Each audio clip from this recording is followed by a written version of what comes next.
Hello friends, welcome to Roja classic. இன்றைக்கி நம்ம வீடியோவில் வீட்டில் இட்லி மாவு இல்லாத சமயத்தில் இதை போல் ஒரு டிஃபன் ரெசிபி செய்யலாம். எப்படி செய்கிறதுன்றதை வாங்க வீடியோவில் போய் பார்க்கலாம். இதுக்கு ஒரு கப் அளவுக்கு நான் ஓட்ஸ் எடுத்திருக்கேன். ஓட்ஸை மிக்ஸி ஜாரில் சேர்த்துட்டு அதே அளவுக்கு நம்ம ஒரு கப்பு ரவை எடுத்துக்கலாம். நீங்கள் எந்த அளவில் செய்ய போகிறீங்களோ அதே போல் அந்த அளவுலேயே இந்த ரெண்டு அளவும் ஒரே அளவாக பார்த்து எடுத்துக்கோங்க. இதில் ஒரு 1/4 கப் அளவுக்கு அரிசி மாவு சேர்த்துருக்குறேன். அடுத்து இதில் ஒரு கப் அளவுக்கு தயிர் சேர்த்துக்கலாம். தயிர் பார்த்தீங்கன்னா புளிப்பில்லாத திட்டமாக புளிப்பு இருக்கிற தயிராக பார்த்து சேர்க்கணும்.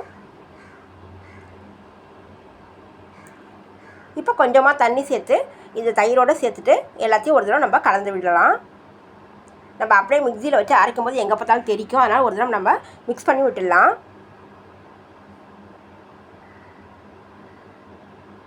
இன்னமும் கொஞ்சம் தண்ணி சேர்த்தோன்னா நல்லா சாஃப்டாக அரைக்கிறதுக்கு கொஞ்சம் ஈஸியாக இருக்கும். அதனால் நான் மறுபடியும் கொஞ்சமாக அதில் தண்ணி சேர்க்குறேன்.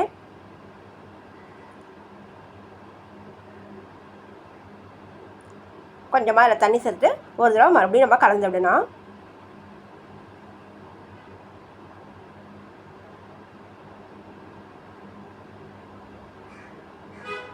இப்போ ஓட்ஸ் ரவையெல்லாம் ஒரு தடவை நம்ம நல்லா கலந்து விட்டுட்டோம். இப்போ நம்ம இதை அரைச்சி எடுத்துகிட்டு வந்துடலாம். மிக்ஸி ஜார் மேலே மூடி போட்டு அரைச்சி எடுத்துகிட்டு வந்துடலாம். நான் அரைச்சி எடுத்துகிட்டு வந்துட்டேன். நல்லா அரைப்பட்டுருக்குது பாருங்கள். இதை ஒரு தடவை நம்ம கலந்து விட்டுடலாம். மாவு நல்லா திக்காக அரைப்பட்டுருக்குது. இப்போ இதில் நம்ம பவுலில் மாற்றிடலாம்.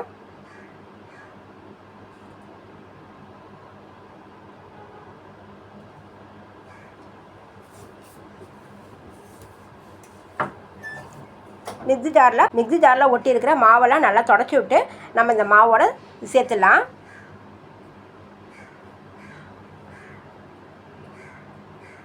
மறுபடியும் கொஞ்சமாக ஜாரில் தண்ணி ஊற்றி ஒரு தடவை கலந்து விட்டு இந்த மாவோட சேர்த்துக்கலாம்.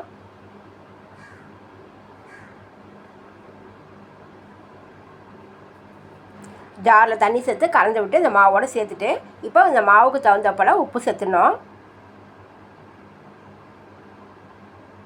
உப்பு சேர்த்து இப்போ எல்லாத்தையும் ஒன்றா ஒரு தடவை கலந்து விட்டுணும். நீங்கள் அரைக்கும் போதே நிறைய தண்ணி சேர்த்துட்டிங்கன்னா மாவு கொஞ்சம் தண்ணி ஆகிடும். அதனால் நீங்கள் கொஞ்சம் கொஞ்சமாக தான் தண்ணி சேர்த்து கலந்து விட்டு திட்டமாக நம்ம இந்த பக்குவம் வர்ற வரைக்கும் நம்ம தண்ணி சேர்க்கறது வந்து அதிகமாக சேர்க்காமல் கொஞ்சம் கொஞ்சமாக சேர்த்து இந்த பக்குவத்துக்கு நம்ம கலந்து எடுக்கணும்.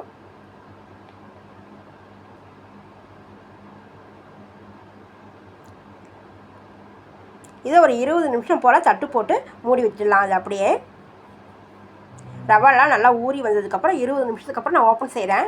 நல்லா திக்காக வந்துருக்குது பாருங்கள். ரவாலாம் ஊறி ஓட்ஸ்லாம் நல்லா ஊர்ந்தால் இன்னும் கொஞ்சம் திக்காக இருக்குது. இப்போ இதில் அந்த குழிக்கரண்டி அளவுக்கு கொஞ்சம் தண்ணி சேர்த்து ஒரு தடவை நம்ம கலந்து விட்டுடலாம்.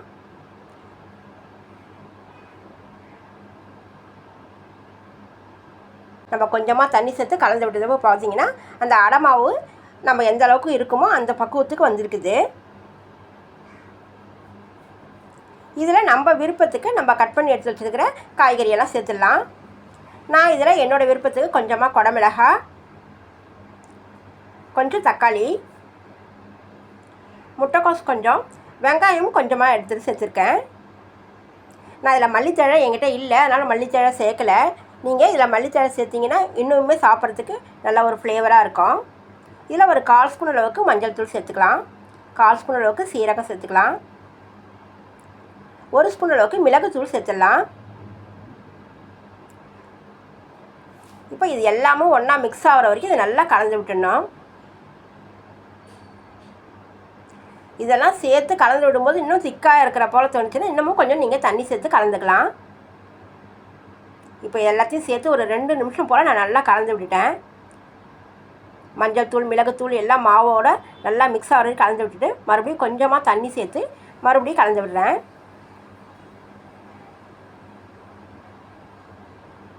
இந்த பக்கத்தில் இருக்கும்போது அடை சாப்பிட்றதுக்கு பார்த்தீங்கன்னா ரொம்ப சாஃப்டாக இருக்கும். இப்போ இதில் கொஞ்சமாக பச்சை மிளகாய் சேர்த்துக்கலாம். நான் காரத்தோட அளவு பார்த்துட்டு பச்சை மிளகாய் சேர்த்துருக்குறேன். நம்ம மிளகுத்தூள் சேர்த்துருக்குறோம் இல்லையா, அதுக்கு தகுந்தப்பறம் பச்சை மிளகாய் சேர்த்துருக்குறேன். இதை மூடி போட்டு இது ஒரு பக்கம் இருக்கட்டும். இப்போ இதுக்கு சைட் டிஷ்ஷாக சட்னி செஞ்சுக்கலாம். வெங்காய தக்காளி சட்னி செஞ்சாலும் நல்லாயிருக்கும். நான் இதுக்கு தேங்காய் சட்னி செய்கிறேன். கொஞ்சம் தேங்காய் துண்டு சேர்த்துட்டு அதுக்கு ஒரு 3 ஸ்பூன் அளவுக்கு பொட்டுக்கடலை சேர்த்துருக்குறேன். இது கூடவே ஒரு 10 போல் கருவேப்பிலை, 2 பச்சை மிளகாய், ஒரு துண்டு இஞ்சி,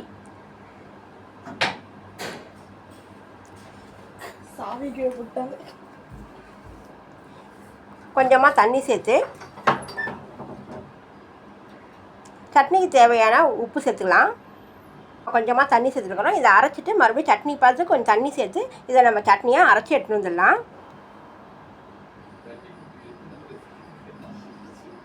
இப்போ நான் சட்னி அரைச்சி எடுத்து வந்துட்டேன். இதை நம்ம ஒரு கிண்ணத்தில் மாற்றிக்கலாம்.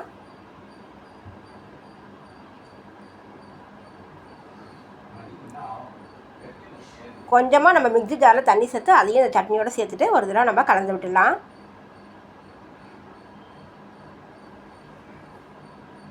கலந்து விட்டதுக்கப்புறம் இந்த சட்னிக்கு ஒரு தாளிப்பு கொடுத்துடலாம். தாளிப்புக்கு கடுகு, உளுத்தம் பருப்பு, சீரகம் போட்டு நான் தாளித்து எடுத்து வந்துருக்கேன். இதில் ஒரு கொத்து கருவேப்பிலையும் ஒரு 2 சிட்டிக்கு அளவுக்கு பெருங்காயத்தூளும் சேர்த்துடலாம். சேர்த்துட்டு இந்த சட்னியோட நம்ம சேர்த்துடலாம். சேர்த்து இதை கலந்து விட்டுடலாம். இப்போ நம்ம செய்ய போகிற அடைக்கு சட்னி ரெடி ஆகிடுச்சு. இப்போ அடமாவு ரெடி ஆகிடுச்சு. இதில் ஒரு 2 சிட்டிகளுக்கும் நம்ம பெருங்காயத்தூள் சேர்த்துக்கலாம். ஒரு தடவை கலந்து விட்டுடலாம். கலந்து விட்டுட்டு இப்போ நம்ம அடையை ஊற்றி எடுத்துடலாம். இந்த அடையை ஊற்றுறதுக்கு பார்த்திங்கன்னா நான் இரும்பு தோசைக்கல் வச்சுருக்கேன்.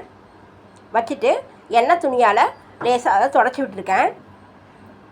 இரும்பு தோசைக்கல்லில் அதை ஊற்றுறதுக்கு முன்னாடி லேசாக தண்ணி தெளிச்சிட்டு ஊற்றினா நம்ம அதை ஊற்றி எடுக்கிறதுக்கு ரொம்ப ஈஸியாக இருக்கும்.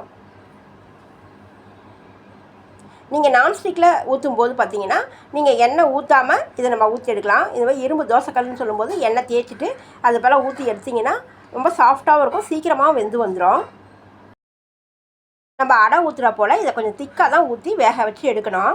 நான் 2 கரண்டி மாவு ஊற்றிட்டு அடை பக்குவத்துக்கு நான் அதை மாவை அப்படியே பரப்பி விட்டுருக்கேன். இப்போ இதில் நம்ம விருப்பத்துக்கு எண்ணெய் சேர்த்துக்கலாம்.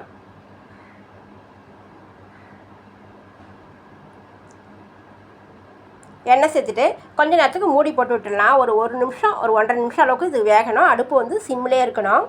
அப்போ தான் நம்ம சேர்த்துருக்கிற காய்கறியும் வெந்து வரும், அடமாவும் நல்லா வெந்து வரும், ரவையெல்லாம் நல்லா வெந்து வரணும்.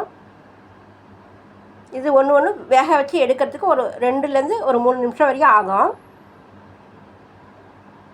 இப்போ அடிப்பக்கம் நல்லா வெந்துருச்சு, நல்லா வாசனையாக இருக்குது. இப்போ நான் மறுபக்கம் திருப்பி விடுறேன்.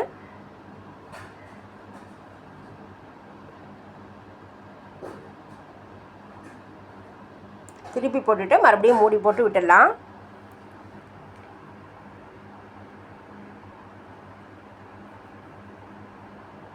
இப்போ 2 பக்கமும் நம்ம வேக வச்சு நம்ம ஒரு பிளேட்டில் எடுத்துக்கலாம். ரொம்பவே வாசனையான டிஃபன் நமக்கு ரெடி ஆகிடுச்சு.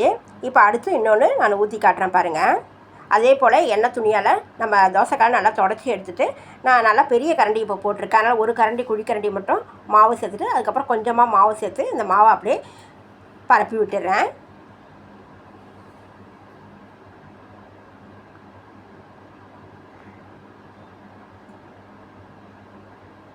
இல்லை மேலே நம்ம விருப்பத்துக்கு கொஞ்சம் எண்ணெய் ஊற்றி மூடி போட்டு மறுபடியும் இதை வேக வச்சு எடுக்கணும். இதே போல் ஒரு செய்முறையில் நீங்களும் ஒரு தடவை ஒரு இதை போல் டிஃபன் ரெசிபி செஞ்சு பாருங்கள்.